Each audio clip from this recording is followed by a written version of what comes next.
শয়তানকে জিজ্ঞেস করা হয়েছে, শয়তান তুমি মানুষকে কিভাবে কিভাবে ধোঁকা দাও? বলে আমি যত সিস্টেমে ধোঁকা দিতে পারি তার মধ্যে একটা হলো কুধারণা। ঠিক কিনা বলেন? কুধারণা। একটা মানুষ নদীর পাড়ে একটা মেয়ে নিয়ে ধরেন বসে আছে, ওটা তার বউ তো হতে পারে, ওটা তার মা হতে পারে, ওটা তার বোন হতে পারে। আপনি দূর থেকে দেখে বলে দিলেন যে অমুককে তো মেয়ের সাথে দেখেছি। ঠিক কিনা? জোরে কথা বলেন। একটা মানুষ একটা দোষ করেই নাই, আপনি ধারণার উপরে তার সাথে সম্পর্ক ছিন্ন করে ফেললেন।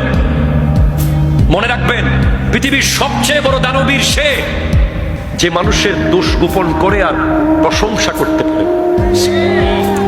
আপনি টাকা দিতে পারবেন সহজে, খাবার খাওয়ানো সহজ, চাকরি দেওয়া সহজ, ভাত চা খাওয়ানো সহজ, কিন্তু কাউকে প্রশংসা করা কঠিন কাজ। আজকে আমাদের দেশে রাজনৈতিক ব্যাপার স্যাপার আছে না? একজন রাজনীতিবিদ আর একজন রাজনীতিবিদের অপোজিশন পার্টির প্রশংসা করতে কঠিন ব্যাপার। যদিও উনি ওলি আল্লাহ হলেও প্রশংসা করতে পারে না, বরং বানিয়ে বানিয়ে দোষ বলে।